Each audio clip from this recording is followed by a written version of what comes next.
আবারও আওয়ামী লীগের মিছিল, গুলশানে এই মিছিল হয়েছে আওয়ামী লীগ নেতা আহসান হাবীব কারাগারে।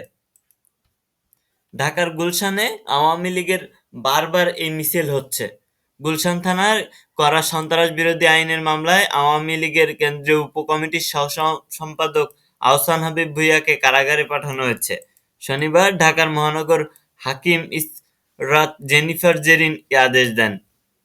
প্রসিকিউশন বিভাগের এসআই মোক্তার হোসেন বলেন, তদন্ত কর্মকর্তা গুলশান থানার এসআই আব্দুস সালাম তাকে আদালতে হাজির করে কারাগারে পাঠানোর আবেদন করেন।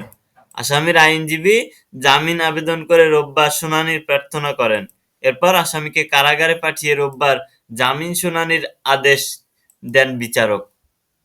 মামলার অভিযোগে বলা হয়, গত 12 সেপ্টেম্বর দুপুরে গুলশানে ফজলে রাব্বি পার্কের পাশে নিষিদ্ধ ঘোষিত সংগঠন ছাত্রলীগের নেতাকর্মীরা ব্যানার হাতে সরকারের বিরুদ্ধে উস্কানিমূলক স্লোগান দেন। সে সময় তারা গাড়ি ভাঙচুরের চেষ্টা করে জনমনে ভীতি সঞ্চার করেন। পুলিশের উপর এই যে পুলিশের উপস্থিতি তখন ছিল, সেই পুলিশের উপস্থিতি টের পেয়ে তারা পালানোর চেষ্টা করলে 5 জনকে তারা ধরে ফেলে।